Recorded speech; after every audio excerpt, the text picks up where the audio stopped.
इस वक्त है आपका मनी फ्लो ट्रेडिंग चैनल पर। तो बात करेंगे बीटीएसटी के बारे में कि भाई कल के लिए क्या किस तरीके का प्लान बन सकता है, क्या मार्केट में नज़र आ रहा है जिसके बिहाफ पर आप कोई भी पोजीशन कैरी कर सकते हैं। सारी चीज़ इस वीडियो में डिस्कस करने वाले हैं। क्या ग्लोबल क्यूज़ यहाँ से बनते हुए नज़र आ रहे हैं उसको भी डिस्कस करेंगे, और साथ के साथ देखिए मार्केट की पोजीशन वीकेंड पर कुछ भी हुआ ओके, इतना सब कुछ हुआ ओके, पर उसके बाद भी मार्केट में ये डिप बाय हुआ उसको समझेंगे। ठीक है, चलिए तो सारी चीज़ डिस्कस करेंगे। और वीडियो स्टार्ट करने से पहले अगर आप मेरे चैनल पर नए हैं तो सबसे पहले तो आप चैनल को सब्सक्राइब कर लीजिए, साथ के साथ बेल आइकन को प्रेस कर दीजिए, जिससे you will never miss the update. जो भी वीडियो मैं अपलोड करूँगा आप तुरंत जा करके देख सकते हो, अपनी स्ट्रैटेजी बना सकते हैं। एक चीज़ याद रखिएगा, अगर आप मेरे व्यू पर प्लान करें तो आपको पता होना चाहिए कि I am not SEBI registered, मैं सेबी रजिस्टर्ड नहीं हूँ। तो प्लान करने से पहले अपने फाइनेंशियल एडवाइजर से एडवाइस ज़रूर कर लीजिएगा।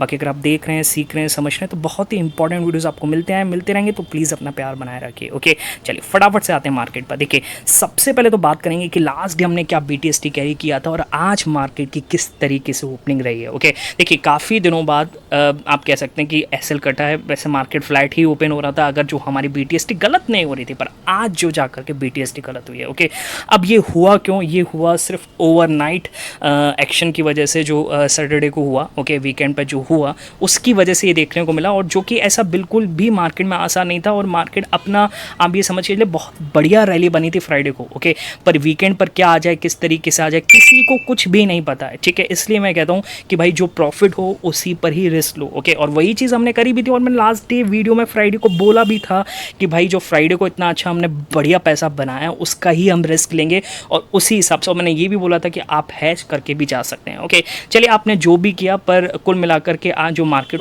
ओपन हुआ, मैं हैच करके तो नहीं गया था, पर जो प्रॉफिट था उस पर ही मैंने रिस्क लिया था। और कुल मिलाकर के जो आप कह सकते हैं कि 60-70 पॉइंट नीचे खुला मार्केट प्रीमियम में। ओके, तो लॉस तो हुआ ओके, पर फिर उसको हमने बुना है प्रॉफिट में। कैसे इंटरडे में हमने डेटा का सहारा लेते हुए मोमेंटम लेवल पर ट्रेड किया उसको मैं आपको दिखा दूं। तो देखिएगा राइट हैंड साइड पर वो पहला पिक दिख रहा होगा। इस पिक में क्या कह रहा है इसमें कि निफ्टी में 24,878 के नीचे डाउन साइड मूव पॉसिबल है, और मैंने बोला ये आएगा तो फिर प्लान करेंगे। देखिए पहले आया था तो 10 पॉइंट मिले थे, फिर आया दोबारा से, फिर हमने प्लान किया, तो उसको मैं मार्क कर देता हूँ 24,778, ये 24,878 इसको मार्क कर देते हैं। ठीक है, जब ये आया तो हमने इसके नीचे प्लान किया। देखिए पहले गया 10 पॉइंट मिला ओके, तो नहीं बुक कर पाया ओके, ऊपर आ गया तो 65 पॉइंट लॉस में ही निकालना पड़ा। फिर दोबारा जब आया तो इसने एक बढ़िया मूव दिया, और हमें मूव दिया इसने 830 तक का ओके, 25 से 30 पॉइंट के आसपास का मूव देखने को मिला डाउन साइड ओके। कैप्चर किया, मैक्सिमम क्वांटिटी निकाली, और फिर जो कुछ क्वांटिटी थी जब ऊपर आया तो सीटीसी लेकर के निकल गए ओके। अगला देखिएगा, अगला क्या है इसमें, निफ्टी में 24,895 के ऊपर अपसाइड मूव पॉसिबल है। डे लो जब इसने लगाया तो मिड कैप स्मॉल कैप्स में यहाँ पर बाइंग दिख रही थी ओके, उस समय लार्ज कैप में बाइंग नहीं थी, फिर धीरे धीरे उसमें भी आना स्टार्ट हुई, और 24,895 के ऊपर हमने यहाँ पर अपसाइड का प्लान किया। और देखिए क्या फर्स्ट क्लास मूव इसने दिया है, 24,895 के ऊपर चला है तो इसने 835-40 तक का मूव दिया है ओके। 25 से 30 पॉइंट इसमें भी मिले। फिर देखिएगा, फिर मैंने क्या बोला, निफ्टी में 24,825 के 925 के ऊपर अपसाइड मूव पॉसिबल, इसको मार्क कर लेते हैं। नीचे आया, फिर दोबारा यहाँ पर इसने सपोर्ट लिया, और देखिए फिर फर्स्ट क्लास मूव देख कर गया 24,960 तक। देखिए 960 पर लेना था क्योंकि 25,000 पर बहुत बड़ा रेजिस्टेंस ओके, तो उसको अभी पहली बार में तो नहीं तोड़ेगा, दूसरी बार में तोड़ेगा, फिर हम प्लान करेंगे ओके। तो इसमें भी हमें 25 से 30 पॉइंट देखने को मिले। फिर जो बड़ा मूव मिला, देखिए राइट हैंड साइड पर दिख रहा होगा 24,955 के ऊपर अपसाइड मूव पॉसिबल है, इसमें फायर ही हो गया ओके। काफ़ी देर हमें होल्ड करना पड़ा। देखिए बोला 12:14, तो 12:14 का मतलब इस कैंडल पर मैंने बोला है, और काफ़ी हमें होल्ड करना पड़ा, पर इसने अपने लेवल को नहीं तोड़ा। 15 पॉइंट का एसएल था हमारा, तो 24,940 को इसने तोड़ा नहीं, तो हमने होल्ड किया। और देखिए क्या फर्स्ट क्लास मूव मिला है। जो ऑप्शन मैं लेकर बैठा था इसमें 24,900 के ऑप्शन में बैठा था, 172 के आसपास मेरी बाइंग थी ओके, उसने 235 के आसपास का हाई लगाया ओके। तो आप समझ के चलिए कितना बढ़िया प्रॉफिट देखने को मिला। ठीक है, चलिए ये तो अपने इंडियन मार्केट का है, पर जब यूएस ने ईरान पर हमला किया तो भाई मार्केट बुरी तरीके से गिरा ओके। एक और पिक आपको मैं दिखाता हूँ, बिटकॉइन का चार्ट ओके। बिटकॉइन तो आपके वीकेंड पे ट्रेड करते हैं ना, और देखिए क्या फर्स्ट क्लास इसमें मूव कैप्चर किया। हालांकि ये फ्राइडे की पोजीशन थी, 2 लाख का प्रॉफिट चल रहा था 10,000 की कैपिटल पर, और देखिए कितना कमाया इसमें, 10,000 से 319,000 ओके, 3,19,000 तक का प्रॉफिट बन सकता है ओके। तो इस चीज़ को आप समझो कि कितना पोटेंशियल है क्रिप्टो मार्केट में, और अपना इंडिकेटर कितना बढ़िया काम करता है, ठीक है। मेरी स्ट्रैटेजी, मेरा एक्सपीरियंस के आधार पे इंडिकेटर बनाया गया है, ओके। आप उसका फ़ायदा उठाना चाहते हैं तो आपको क्या करना है, आपको इंडियन मार्केट में फ़ायदा उठाना है, मोमेंटम लेवल डेटा पर किस तरीके से प्लान करना है, क्रिप्टो में किस तरीके से प्लान करना है। एक और पिक दिखा देता हूँ, देखिए ये आज सुबह का ट्रेड है BTC USD में, ओके। 30,000 तो ऑलरेडी बन चुके हैं, ठीक है। तो यही सब अगर आपको सीखना है, समझना है, तो आप क्या करेंगे, आप जाएंगे सेंटीमेंट्स के साथ ट्रेड करने के लिए, आप टेलीग्राम चैनल ज्वाइन करेंगे। और ज्वाइन करने का तरीका क्या है, आपको जाना है डिस्क्रिप्शन में और डिस्क्रिप्शन से जा करके ही ज्वाइन करना है। सर्च मत कीजिएगा क्योंकि बहुत सारे फेक चैनल्स अवेलेबल हैं। क्लियर है, बात समझ में आ गई। चलिए अब आते हैं कल के लिए किस तरीके से प्लान करना है। तो सबसे पहले तो देखिए फ्राइडे का यूएस मार्केट किस तरीके से बिहेव कर रहा था। यूएस मार्केट बहुत ही बढ़िया था, ठीक है। यूएस मार्केट को भी अंदाज़ा नहीं था कि भाई सैटरडे के दिन ऐसा कुछ हो जाएगा। यूएस मार्केट फ्लैट ही क्लोज हुआ, डाउ जोन्स फ्लैट थे, लो से खुले थे और यहाँ पर ग्रीन में आकर के क्लोज हुए या फ्लैट आकर के क्लोज हुए, ठीक है। नैस्डैक भी ½ % के नेगेटिव में था, कुछ खास नेगेटिव नहीं है नैस्डैक जैसे इंडेक्स को लेकर के, ठीक है।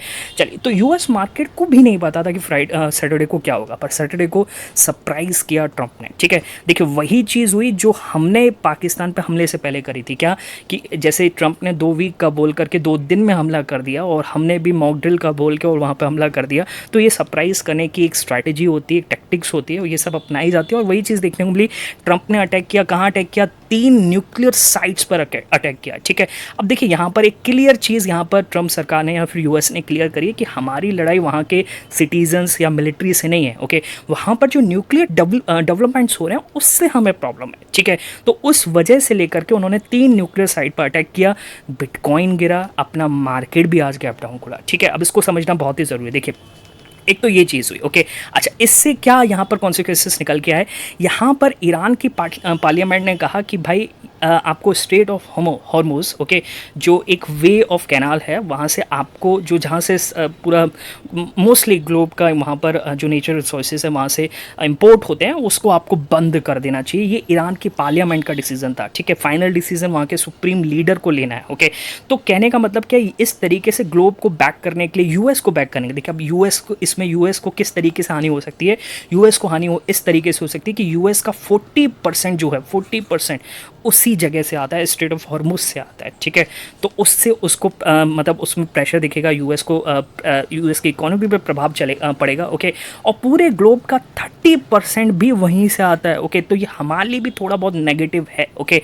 और उसी वजह से क्या हुआ, उसी वजह से कल रात को जो ब्रेंट क्रूड था वो पूरी तरीके से बढ़ता चला। कल रात को क्या, आज सुबह जब ब्रेंट क्रूड खुले तो लगभग 79 प्रति बैरल डॉलर के आसपास, है ना, प्रति बैरल डॉलर के आसपास यहाँ ओपन हुए, ओके। और लगभग 2.5% के आसपास की तेजी थी जो लास्ट टाइम क्लोज हुए थे, ठीक। अच्छा, अब क्या हुआ, देखिए इस चीज़ में और समझना बहुत ही ज़रूरी है, पर अभी ट्रेड कर रहे हैं कम पर, क्यों कर रहे हैं। देखिए यहाँ पर यूएस ने चाइना को भी बोला कि भाई इसको ईरान को रोकिए ये स्ट्रेट ऑफ हॉर्मुज़ बंद करने से। देखिए चाइना से क्यों बोला, क्योंकि चाइना का भी इंपोर्ट बहुत ज़्यादा होता है यूएस के कंपेयर में, चाइना का ऑलमोस्ट वहीं से ही होता है, ठीक है। तो चाइना पर बहुत ज़्यादा इफेक्ट पड़ेगा, ओके। और चाइना तो वैसे ही फ्रेंड है किसका, ईरान का, ओके। और दूसरी चीज़ ये है कि अगर ईरान स्ट्रेट ऑफ हॉर्मुज़ बंद करेगा तो उसका 90%, देखिए ये जो मिडिल ईस्ट के कंट्रीज़ हैं ये सारे ऑयल्स पर ही जिंदा हैं, ओके। तो ऑयल बिजनेस नहीं करेंगे तो उनकी इकोनॉमी बढ़ेगी नहीं, ओके। तो ये तो उनके लोगों के लिए बहुत ज़रूरी है, तो इसको बंद नहीं कर सकता ईरान को खुद इसका इफेक्ट झेलना पड़ेगा, ओके। और वहीं उसी बीच ओपेक, और मैं आपको एक न्यूज़ ही दिखा देता हूँ फाइनली, वो भी आप देख लीजिए कि ओपेक और सऊदी अरेबिया, रशिया, इन्होंने ये बोला है कि are preparing to counter supply of shortage, जो शॉर्टेज होने वाली है उसको हम काउंटर सप्लाई करेंगे, काउंटर करेंगे, आपको सप्लाई शॉर्टेज नहीं होने देंगे, ओके। जिसकी वजह से क्या हुआ, क्रूड ऑयल जो 80 के अप्रॉक्स था वो फिर वहाँ से टूटता गया और काफ़ी मतलब नीचे आ गया, अपने सीरियस लेवल से काफ़ी नीचे, ओके। और देखें यहाँ कहीं खुला था और देखिए अभी कहाँ ट्रेड कर रहा है, 75.232 के अप्रॉक्स, ओके। तो और इसी वजह से क्या हुआ, इसी वजह से जो यूएस फ्यूचर सुबह 200 पॉइंट नेगेटिव थे, अब जाकर के धीरे धीरे यहाँ पर पॉजिटिव में आए हैं, पॉजिटिव 50 पॉइंट्स यहाँ पर डाउ जोन्स फ्यूचर्स पॉजिटिव दिख रहे हैं, ठीक है। और वही चीज़ हुई, अपने मार्केट में भी डिप बाय हुआ जैसे बोला गया था, और मार्केट भी 25,000 के ऊपर ट्रेड करता हुआ नजर आ रहा है, ठीक है। तो हम जो फ्राइडे को लेकर के कहते बिल्कुल सही लेकर के, कुछ भी गलत नहीं था, मार्केट के साथ थे और आज भी मार्केट वहीं पर आकर के खड़ा हो गया, ओके। ऐसा नहीं कि मार्केट वहाँ से अगर हम शॉर्ट लेते तो हमारा एक बार को BTST में फ़ायदा हो जाता, जो कि सरप्राइज़ था, ओके, क्योंकि ऐसा लग नहीं रहा था मार्केट को देख करके, ठीक है। पर उसके बाद हमारा प्रॉफिट नहीं बनता, हमारा प्रॉफिट यहाँ पे फिर बाइंग में ही बना है। ठीक, अब देखिए फिर से निफ्टी क्लोजिंग 25,000 के ऊपर हो रही है, तो भाई आपको शॉर्ट साइड का सोचना भी नहीं चाहिए। क्रूड ऑयल भले ही ऊपर खुलता है पर वहाँ से गिरता ही है। ठीक है, क्रूड ऑयल बढ़ना नहीं चाहता। अब जब बढ़ना नहीं चाहते तो अपने मार्केट के लिए कुछ भी नेगेटिव नहीं है, चाहे कुछ भी हो जाए, एक दोनों देश अब एक दूसरे को ख़त्म कर लें, हमारे लिए कोई दिक्कत नहीं है जब तक क्रूड ऑयल नहीं बढ़ेगा। ओके, तो अगर निफ्टी की क्लोजिंग 25,000 के ऊपर हो रही है, फिर से मैं यहाँ से गैप अप का ही प्लान करूँगा। ठीक है, मुझे लगता है कि मार्केट कल के दिन भी गैप अप पॉसिबल है। ओके, गैप डाउन का प्लान करेंगे। गैप डाउन का प्लान देखिए बहुत नीचे रह गया, और मैं फिर भी बता देता हूँ कि अगर निफ्टी क्लोजिंग 24,880 के नीचे होगी तब यहाँ से मैं शॉर्ट साइड का प्लान करूँगा, गैप डाउन लेकर के जा सकता हूँ। ठीक, क्लियर है। बाकी इन दोनों लेवल्स के बीच में अगर निफ्टी की कहीं भी क्लोजिंग होती है या फिर ये लेवल आने के बाद भी अगर डेटा में कुछ चेंज दिखता है तो मैं अपने टेलीग्राम पर इन्फॉर्म कर दूंगा, आप डिस्क्रिप्शन से जा करके ज्वाइन कर सकते हैं। क्लियर है, बात समझ में आ गई। चलिए मिलेंगे नेक्स्ट वीडियो में, तब तक के लिए बाय बाय, टेक केयर।